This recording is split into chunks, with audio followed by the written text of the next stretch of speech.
ಆಕಾಂಕ್ಷಿ ಮಾಡ್ತಾ ಇದ್ರು ಅವರೆಲ್ಲರಿಗೂ ಕೂಡ ಇದು ಒಂದು ಗುಡ್ ನ್ಯೂಸ್. ಕಾಂಗ್ರೆಸ್ನ ಸಚಿವಾಕಾಂಕ್ಷಿಗಳಿಗೆ ಗುಡ್ ನ್ಯೂಸ್ ಕೊಡಲಾಗ್ತಾ ಇದೆ. ನಾಳೆ ಮಧ್ಯಾಹ್ನವೇ ಹೊಸ ಸಚಿವರ ಪದಗ್ರಹಣವಾಗ್ತಾ ಇದೆ. ಇದು ಸಂಪೂರ್ಣ news. Mega mega mega exclusive story, breaking story ಇದು.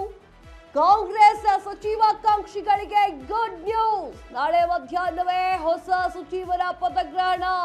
ಪ್ರಮಾಣ ವಚನಕ್ಕೆ ರೆಡಿ ಮಾಡುವಂತೆ ಮನವಿ. ರಾಜಭವನಕ್ಕೆ ಸಿಎಂ ಸಚಿವಾಲಯದಿಂದ ಮನವಿ. ಇಂದು ಸಂಜೆಯೊಳಗಡೆ ಹೊಸ ಸಚಿವರ ಪಟ್ಟಿ ಫೈನಲ್ ಆಗುತ್ತೆ. 20 ಹೊಸ ಸಚಿವರಿಗೆ ನಾಳೆ ಪ್ರಮಾಣ ವಚನ ಕಾರ್ಯಕ್ರಮ ಫಿಕ್ಸು. ಎಸ್ ವೀಕ್ಷಕರೇ, ಇದು ನಮ್ಮಲ್ಲಿ ಮಾತ್ರ ಸಂಪೂರ್ಣ ನ್ಯೂಸ್ ಬಿಚ್ಚಿಡ್ತಾ ಇದೆ. ಹೊಸ ಬ್ರೇಕಿಂಗ್ ನ್ಯೂಸ್ ಅನ್ನ. ಇಷ್ಟು ದಿನ ಅವಾಗತ್ತೆ ಸಚಿವ ಸಂಪುಟ ಪುನರ್ರಚನೆ ಆಗುತ್ತೆ, ಇವರಿಗೆ ಮಂತ್ರಿಗಿರಿ ಸಿಗುತ್ತೆ, ಅವ್ರಿಗೆ ಮಂತ್ರಿಗಿರಿ ಸಿಗುತ್ತೆ. 30 ಜನ ಶಾಸಕರು ಹೋಗಿ ದೆಹಲಿಲಿ ಕುತ್ಕೊಂಡಿದ್ದಾರೆ. ಅವ್ರಿಗೆ ಏನಾಗುತ್ತೋ ಗೊತ್ತಿಲ್ಲ, ಅವ್ರೇನ್ ಹೇಳ್ತಾರೋ ಅಂತ ಗೊತ್ತಿಲ್ಲ. ಡಿ ಕೆ ಶಿವಕುಮಾರ್ ಅವರು ದೆಹಲಿಗೆ ಹೋಗಿದ್ದಾರೆ, ಸಿದ್ದರಾಮಯ್ಯ ಅವರು ಹೋಗಿದ್ದಾರೆ. ಭರ್ಜರಿ ಮಾತುಕತೆ ನಡೀತಿದೆಯಂತೆ, ಸಭೆಗಳು ನಡೀತಿದೆಯಂತೆ. ಅಂತೆ ಕಂತೆಗಳ ನಡುವೆ ರಿಯಲ್ ಅಪ್ಡೇಟ್ಸ್ ಅನ್ನ ಕೊಡ್ತಾ ಇದ್ದೀವಿ. Real updates. ನಾಳೆಯೇ 20 ಜನ ಹೊಸ ಸಚಿವರು ಪ್ರಮಾಣ ವಚನವನ್ನ ಸ್ವೀಕಾರ ಮಾಡ್ತಾ ಇದ್ದಾರೆ. ಅದು ಫಿಕ್ಸು. ಅದನ್ನ ಯಾರು ಕೂಡ ತಡಿಲಿಕ್ಕಾಗೋದಿಲ್ಲ. ನಾಳೆ ದೊಡ್ಡ ಸಮಾರಂಭ ನಡೆಯುತ್ತೆ. ಆ ಸಮಾರಂಭದಲ್ಲಿ 20 ಜನ ಶಾಸಕರು ಸಚಿವರಾಗಿ ಆಗ್ತಾರೆ, ಪ್ರಮಾಣ ವಚನವನ್ನ ಸ್ವೀಕಾರ ಮಾಡ್ತಾರೆ. ರಾಜಭವನದಲ್ಲಿ ಸಿಎಂ ಸಚಿವಾಲಯದಿಂದ ಮನವಿ ಕೂಡ ಮಾಡಲಾಗಿದೆ. ಇಷ್ಟು ದಿನ ಹಿರಿಯರಿಗೆ ಕೊಡಬೇಕು, ಕಿರಿಯರಿಗೆ ಕೊಡಬೇಕು, ಅವ್ರಿಗೆ ಕೊಡಬೇಕು, ಇವ್ರಿಗೆ ಕೊಡಬೇಕು, ನನಗ್ ಬೇಕು, ಆ ಸ್ಥಾನ ನಿನಗ್ ಬೇಕು ಅಂತ ಹೇಳ್ತಾ ಇದ್ದಂತಹ ವಿಚಾರ ನಾಳೆಯೇ ಅದು ನೆರವೇರುತ್ತೆ. ಯಾರ್ಯಾರು ಏನೇನು ಅನ್ನೋದು ನಾಳೆ ಗೊತ್ತಾಗುತ್ತೆ. ಇಂದು ಸಂಜೆ ಒಳಗಡೆ ಹೊಸ ಸಚಿವರ ಫೈನಲ್ ಪಟ್ಟಿ ಬಂದು ಸೇರುತ್ತೆ. ಸಂಪೂರ್ಣ ನ್ಯೂಸ್ ಅಲ್ಲಿ ಪ್ರತಿ ಒಂದು ಅಪ್ಡೇಟ್ ಅನ್ನ ಮಾಡ್ತಾ ಇರ್ತೀವಿ. 20 ಜನ ಸಚಿವರಿಗೆ ನಾಳೆ ಅವರು ಪ್ರಮಾಣ ವಚನವನ್ನ ಸ್ವೀಕಾರ ಮಾಡಲಿದ್ದಾರೆ. ಡಿ ಕೆ ಶಿವಕುಮಾರ್ ಅವರ ಬಣದ ಸಾಕಷ್ಟು ನಾಯಕರಿದ್ದಾರೋ, ಸಿದ್ದರಾಮಯ್ಯ ಅವರ ಬಣದ ನಾಯಕರು ಮಂತ್ರಿ ಆಗ್ತಾ ಇದ್ದಾರೋ, ಬಿ ಕೆ ಹರಿಪ್ರಸಾದ್ ತಂದಿರುವಂತಹ ಪಟ್ಟಿಯಲ್ಲಿದ್ದವರು ನಾಯಕರಾಗ್ತಾ ಇದ್ದಾರೋ, ಎಐಸಿಸಿ ಅಧ್ಯಕ್ಷರು ಲೀಸ್ಟ್ ಮಾಡ್ಕೊಂಡಿದ್ದವರು 20 ಜನ ಸಿಗ್ತಾರ ಅವರ ಒಂದು ಲೀಸ್ಟ್ ಅಲ್ಲಿ, ಅಥವಾ ರಾಹುಲ್ ಗಾಂಧಿ ಅವರು ಕಾಂಟ್ಯಾಕ್ಟ್ ಇಟ್ಕೊಂಡಿದ್ರಲ್ಲ ಅದರಿಂದ ಸಾಕಷ್ಟು ಜನ ಸಚಿವರಾಗ್ತಾರ ಅನ್ನೋದನ್ನ ಇವತ್ತು ಸಂಜೆಯವರೆಗೆ ಕೂತ್ಕೊಂಡು ಕಾದು ನೋಡಬೇಕು. ಕಾಂಗ್ರೆಸ್ ಸಚಿವಾಕಾಂಕ್ಷಿಗಳಿಗೆ ಇದೊಂಥರ ಗುಡ್ ನ್ಯೂಸ್ ಆಗಿದೆ. ಇವತ್ತಾಗುತ್ತಾ, ನಾಳೆ ಆಗುತ್ತಾ, ರಾಹುಲ್ ಗಾಂಧಿ ಅವ್ರು ಸಿಗ್ತಾರಾ, ಅಮೆರಿಕಕ್ಕೆ ಹೋಗ್ತಾರಾ, ಲಂಡನ್ಗೆ ಹೋಗ್ತಾರಾ, ಬೇರೆ ದೇಶಕ್ಕೆ ಹೋಗ್ತಾರಾ, ಇವತ್ತು ಹೋಗ್ತಾರಾ, ನಾಳೆ ಹೋಗ್ತಾರಾ, ಫೈನಲ್ ಮಾಡೋದಿಲ್ವಾ, 2 ತಿಂಗಳ ಲೇಟಾ, 3 ತಿಂಗಳ ಲೇಟಾ ಅಂತ ಕೇಳ್ತಾ ಇದ್ದವರೆಲ್ಲ ಈ ಸ್ಟೋರಿಯನ್ನ ನೋಡಲೇಬೇಕು. ಇಲ್ಲ, ಆಕ್ಚುಲಿ ಏನು ಅಂತಂದ್ರೆ ಇದಾಗಬೇಕು. ಸಚಿವ ಸಂಪುಟದಲ್ಲಿ ಬೇಗ ಬೇಗ ಯಾರ್ಯಾರು ಏನೇನು, ಯಾರ್ಯಾರು ಕ್ಯಾಬಿನೆಟಿಗೆ ಬರಬೇಕು, ಯಾರ್ಯಾರು ಕ್ಯಾಬಿನೆಟಿಂದ ಹೊರಗಡೆ ಇರಬೇಕು ಅನ್ನೋದನ್ನ ಕಂಪ್ಲೀಟ್ ಆಗಿ ಹೇಳಿ ಮುಗಿಸ್ಕೋಬೇಕು. ಯಾಕಂದ್ರೆ ಈಗ ಆಲ್ರೆಡಿ ಡಿ ಕೆ ಶಿವಕುಮಾರ್ ಅವರು ಸಿಎಂ ಆಗಿ ಆಯ್ತು, 1.5 ತಿಂಗಳಾಯ್ತು. ಇವಾಗಲೂ ಕೂಡ ನೀವು ಫೈನಲ್ ಮಾಡಿಲ್ಲ ಅಂತಂದ್ರೆ ಹೇಗಾಗತ್ತೆ ಅದು? ಇನ್ನು ಡಿ ಕೆ ಶಿವಕುಮಾರ್ ಅವರು ಸಿಎಂ ಆಗಬೇಕಾದ್ರೆ ಸಾಕಷ್ಟು ಜನ ಜೈಕಾರ ಹಾಕಿದ್ದಾರೆ ಡಿ ಕೆ ಶಿವಕುಮಾರ್ ಅವರಿಗೆ, ಶಾಸಕರು. ಮಣ್ಣನೇ ಆಗೋದು. ಅವರಿಗೆ ಎಷ್ಟು ನೋಟಿಸ್ ಕೊಟ್ಟರು, ಶೋಕಾಸ್ ನೋಟಿಸ್ ಕೊಟ್ಟರು, ಅವ್ರು ಅನ್ಕೊಂಡೇ ಇರಲಿಲ್ಲ. ಬೇಡವೇ ಬೇಡ ಅಂತ ಕೂತ್ಕೊಂಡಿದ್ರು. ಎಷ್ಟು ಕೊಟ್ಟರು ಅಷ್ಟೇ ಆಗಿತ್ತು. ಅವರು ಬರ್ತಿದ್ರು, ಮಾಧ್ಯಮ ಕಾಣಿಸ್ಕೊಳ್ಳೆ ಡಿ ಕೆ ಶಿವಕುಮಾರ್ ಜಯಂತಿ. ಈ ರೀತಿಯಾಗಿ ತಮ್ಮ ಭಕ್ತಿಯನ್ನು ತೋರಿಸ್ಕೊಂಡವರು ಕೂಡ ಸಾಕಷ್ಟು ಜನ ಇದ್ದಾರೆ. ಸಿದ್ದರಾಮಯ್ಯ ಅವರ ಪರವಾಗಿ ಬ್ಯಾಟ್ ಬೀಸಿದವರು ಕೂಡ ಸಾಕಷ್ಟು ಜನ ಇರ್ತಾರೆ ಅಲ್ವಾ? ಅವ್ರು ಯಾರ್ಯಾರು ಬರ್ತಾರೆ ಏನೇನು ನೋಡ್ಬೇಕಷ್ಟೇ. ಈಗ ತುಮಕೂರಿನಿಂದ ಗುಬ್ಬಿ ಶ್ರೀನಿವಾಸ್, ಬೆಂಗಳೂರು ನಗರದಿಂದ ಎಂ ಕೃಷ್ಣಪ್ಪ, ಬೆಂಗಳೂರು ಗ್ರಾಮಾಂತರ ಶರತ್ ಬಚ್ಚೇಗೌಡ ಬಹುತೇಕ ಫಿಕ್ಸ್.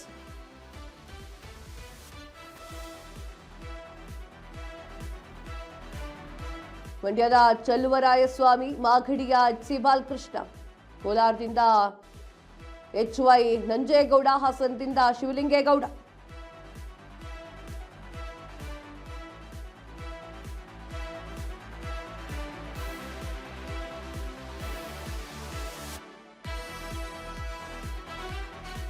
ಬೆಂಗಳೂರು ಗ್ರಾಮಾಂತರ ಮಂಡ್ಯ ಚಲುವರಾಯಸ್ವಾಮಿ, ಮಾಗಡಿಯ HC ಬಾಲಕೃಷ್ಣ ಅವರಿಗೆ ಮಂತ್ರಿಗಿರಿ ಫಿಕ್ಸ್. ಕೋಲಾರದಿಂದ HY ನಂಜೇಗೌಡ, ಹಾಸನದಿಂದ ಶಿವಲಿಂಗೇಗೌಡ, ತುಮಕೂರಿನಿಂದ ಗುಬ್ಬಿ ಶ್ರೀನಿವಾಸ್, ಬೆಂಗಳೂರು ನಗರದಿಂದ ಎಂ ಕೃಷ್ಣಪ್ಪ, ಬೆಂಗಳೂರು ಗ್ರಾಮಾಂತರದಿಂದ ಶರತ್ ಬಚ್ಚೇಗೌಡ ಬಹುತೇಕ fix. Sharath Bachegowda almost all fix ಆಗಿತ್ತು. ಚಲುವರಾಯಸ್ವಾಮಿ ಹಿರಿಯರು ಬಿಟ್ಕೊಡಕ್ಕಾಗಲ್ಲ. HC ಬಾಲಕೃಷ್ಣ ಅವರು ಮಾತನಾಡುವಂತಹ ರೀತಿ ನೋಡಿದರೆ ಅವ್ರ ಹೆಸರು ಬಂದಿದೆ. HY ನಂಜೇಗೌಡ ಹಾಸನದಿಂದ ಎಕ್ಸ್ಪೆಕ್ಟೆಡ್ ಇತ್ತಿಲ್ಲ. ಗುಬ್ಬಿ ಶ್ರೀನಿವಾಸ್ ಅವರು ಓಕೆ, ಅವ್ರಿಗೊಂದು ಚಾನ್ಸ್ ಕೊಡಬೇಕು ಅಂತ ಅಂದ್ಕೊಂಡಿದ್ದಾರೆ. ಬೆಂಗಳೂರಿನಿಂದ ಕೃಷ್ಣಪ್ಪ ಅವರು ಬರಬೇಕಾಗಿತ್ತು, ಬಂದಿದ್ದಾರೆ. ಹೊಸೊಬ್ಬರಿಗೆ ಜಾಸ್ತಿ ಅವಕಾಶವನ್ನು ಕೊಡಲಾಗ್ತಾ ಇದೆ. ರಾಹುಲ್ ಗಾಂಧಿ ಅವ್ರು ಹೇಳಿದ್ದು ಅದೇ ರೀ. ರಾಹುಲ್ ಗಾಂಧಿ ಅವ್ರು ಹೇಳಿದ್ದು ಅದೇ. ಅವ್ರೇನು ಹೇಳಿದ್ರು? ಹೊಸಬ್ರಿಗೆ ಅವಕಾಶ ಕೊಡಿ, ಹಳೆ ತಲೆ 60 ಮ್ಯಾಲೆ ಯಾವ್ದಾವ್ದು ಇರುತ್ತೋ ಅದಕ್ಕೆ ಕಮ್ಮಿ ಅವಕಾಶಗಳನ್ನ ಕೊಡಿ, 20 ಇರುವಂತಹ ಸಚಿವ ಸ್ಥಾನಗಳಿಗೆ 50 ಹೆಸರಿಟ್ಕೊಂಡು ಬರಬೇಡಿ, 50 ಜನರ ಹೆಸರಿಟ್ಕೊಂಡು ಇದು ಹೇಳಿ. ತುಮಕೂರಿನಿಂದ ಗುಬ್ಬಿ ಶ್ರೀನಿವಾಸ್ ಅವರು, ಬೆಂಗಳೂರು ನಗರದಿಂದ ಎಂ ಕೃಷ್ಣಪ್ಪ ಅವರು, ಬೆಂಗಳೂರು ಗ್ರಾಮಾಂತರದಿಂದ ಶರತ್ ಬಚ್ಚೇಗೌಡ ಅವರು ಬಹುತೇಕ ಫಿಕ್ಸ್. ಬಹುತೇಕ ಅಲ್ಲ, ಆಲ್ಮೋಸ್ಟ್ ಆಲ್ ಕಂಪ್ಲೀಟ್ ಆಗೋಗಿದೆ. ಪ್ರಮಾಣ ವಚನ ನಾಳೆ ಸ್ವೀಕಾರ ಮಾಡ್ತಾರೆ. ಮಂಡ್ಯದ ಚಲುವರಾಯಸ್ವಾಮಿ, ಮಾಗಡಿಯ HC ಬಾಲಕೃಷ್ಣ, ಕೋಲಾರದಿಂದ HY ನಂಜೇಗೌಡರು, ಹಾಸನದಿಂದ ಶಿವಲಿಂಗೇಗೌಡರು. ಅಂದರೆ ಹಳೆಬರಿಗೂ ಅವಕಾಶ ಕೊಡಬೇಕು, ಹೊಸಬ್ರಿಗೆ ಸ್ವಲ್ಪ ಒತ್ತು ಜಾಸ್ತಿ ಕೊಡಬೇಕು ಅನ್ನುವಂತಹ ದೃಷ್ಟಿಯಿಂದ ಮಾಡಲಾಗ್ತದೆ. ಎಲ್ಲರೂ ಕೂಡ ಮಂತ್ರಿಗಿರಿ ಬೇಕು ಅಂತ ಬಯಸ್ಕೊಂಡವ್ರೆ, ಬಯಸಿ ಬಂದವರೇ ಎಲ್ಲರೂ ಕೂಡ. ನಾಳೆ ಪ್ರಮಾಣ ವಚನ ಸ್ವೀಕಾರವನ್ನು ಮಾಡ್ತಾರೆ. ಇಷ್ಟು ವರ್ಷ ಪಟ್ಟಿದ ಪಾಡಿಗೆ ಇವತ್ತು ಒಳ್ಳೇದಾಯ್ತು ಅಂತ ಹೇಳಿ ಒಂಥರ ತೃಪ್ತಿ ಅನುಭವಿಸ್ತಾರೆ. ಇಂದು ಸಂಜೆ ಹೊಸ ಸಚಿವರ ಪಟ್ಟಿ ಫೈನಲ್ ಆಗ್ತಾ ಇದೆ. ಗೊತ್ತಿಲ್ಲ ಯಾವ ರೀತಿಯಾಗಿ ಎಂಜಾಯ್ ಮಾಡ್ತಾರೆ ಅಂತ ಹೇಳಿ, ಯಾಕಂದ್ರೆ ಅಷ್ಟು ಲೀಸ್ಟ್ ಸಂಪೂರ್ಣ ನ್ಯೂಸ್ ಕೊಡ್ತಾ ಇದೆ.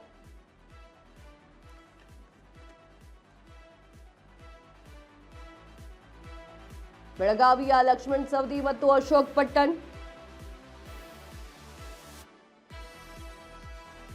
ಬಾಗಲಕೋಟೆಯಿಂದ ವಿಜಯಾನಂದ ಕಾಶಪ್ಪನವರು,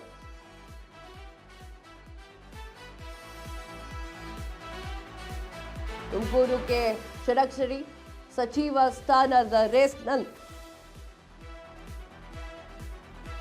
ಲಿಂಗಾಯತ ಸಮುದಾಯದಿಂದ ಬೆಳಗಾವಿಯ ಲಕ್ಷ್ಮೀ ಹೆಬ್ಬಾಳ್ಕರ್ ಎಕ್ಸ್ಪೆಕ್ಟೆಡ್.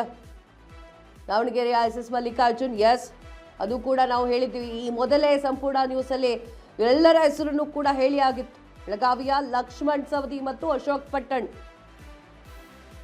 ಉತ್ತರ ಕರ್ನಾಟಕಕ್ಕೆ ಹೆಚ್ಚಿನ ಅವಕಾಶವನ್ನು ಕೊಡಲಾಗ್ತಾ ಇದೆ.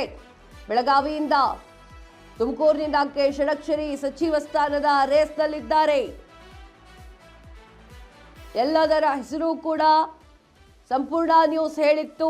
ಸಂಪೂರ್ಣ ನ್ಯೂಸ್ ಇವರೆಲ್ಲರ ಹೆಸರನ್ನು ಹೇಳಿತ್ತು. ಅಶೋಕ್ ಪಟ್ಟಣ್ ಅವರು ಆಲ್ಮೋಸ್ಟ್ ಆಲ್ ಫಿಕ್ಸ್ ಆಗಿದ್ರು, ಅದನ್ನು ಕೂಡ ಹೇಳಿದ್ವಿ ನಾವು. ಅಶೋಕ್ ಪಟ್ಟಣ್ ಅವರು ರೇಸ್ನ ಮುಂದ್ಗಡೆ ಇದ್ದಾರೆ ಅಂತ ಹೇಳಿ. ಇನ್ನು ಉತ್ತರ ಕರ್ನಾಟಕದವರಿಗೆ ಸಾಕಷ್ಟು ರೀತಿಯಾಗಿ ಅವಕಾಶಗಳನ್ನು ಮಾಡಿಕೊಡಲಾಗ್ತಾ ಇದೆ.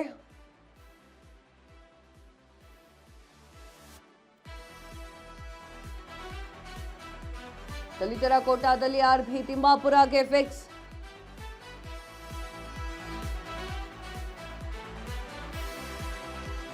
ಧಾರವಾಡದಿಂದ ಪ್ರಸಾದ್ ಅಬ್ಬಯ್ಯ, ಹಾವೇರಿಯಿಂದ ರುದ್ರಪ್ಪ ಲಮಾಣಿ ಜಿಲ್ಲಾವಾರು ತೆಗೆದುಕೊಂಡಿದ್ದಾರೆ. ಬೆಂಗಳೂರಿನ ಗ್ರಾಮಾಂತರದಿಂದ ಆನೇಕಲ್ ಶಿವಣ್ಣ, ಮಂಡ್ಯದಿಂದ PM ನರೇಂದ್ರ ಸ್ವಾಮಿ, HC ಮಹದೇವಪ್ಪ, ಎಲ್ರಿಗೂ ಕೂಡ ಅವಕಾಶ. ಕನಕಗಿರಿಯ ಶಿವರಾಜ್ ತಂಗಡಗಿ ಸಚಿವ ಸ್ಥಾನಕ್ಕೆ ಪಟ್ಟು ಹಿಡ್ಕೊಂಡು ಕೂತಿದ್ದಾರೆ.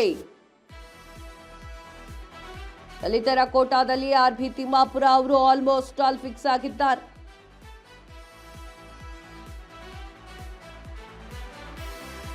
ಈ ನಾಯಕರ ಕಸರತ್ತು ಮಣಿತಾರ ನಾಯಕ್. ಬೆಂಗಳೂರು ಗ್ರಾಮಾಂತರದಿಂದ ಆನೇಕಲ್ ಶಿವಣ್ಣ, ಮಂಡ್ಯದಿಂದ PM ನರೇಂದ್ರ ಸ್ವಾಮಿ, ಚಲುವರಾಯಸ್ವಾಮಿ, ಆಮೇಲೆ ಸಾಕಷ್ಟು ಜನ ನಾಯಕರ ಹೆಸರನ್ನ ಈ ಮೊದಲೇ ಪ್ರಸ್ತಾಪವನ್ನು ಮಾಡಿದ್ವಿ. ಈ ಮೊದಲೇ ಅವರೆಲ್ಲರೂ ಕೂಡ ರೇಸ್ನಲ್ಲಿದ್ದಾರೆ. ಆರ್.ಬಿ. ತಿಮ್ಮಾಪುರ ಆಗಿರಬಹುದು, ಎಲ್ಲರೂ ಕೂಡ. ನಾಳೆ ಅದೆಲ್ಲದರ ಲೀಸ್ಟ್ ಬರುತ್ತೆ. ಫೈನಲ್ ಆಗಿ ಅವರು ಪ್ರಮಾಣ ವಚನವನ್ನು ಸ್ವೀಕಾರ ಮಾಡುತ್ತೆ. ಇವತ್ತು ನೈಟು ನಿಮಗೆ ಲೀಸ್ಟ್ ತೆಗೆದು ನಾವು ಕೊಡ್ತೀವಿ. ನಾಳೆ ಫಿಕ್ಸ್ ಆಗಿದೆ.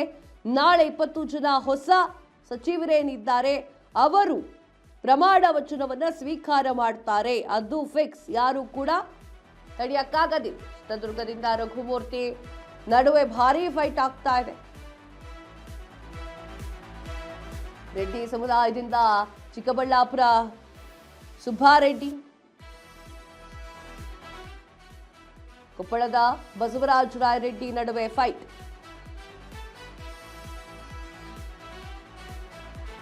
ಮುಸ್ಲಿಂ ಕೋಟಾದಲ್ಲಿ ರಿಜ್ವಾನ್ ಅರ್ಷದ್, ತನ್ವೀರ್ ಸೇಠ್.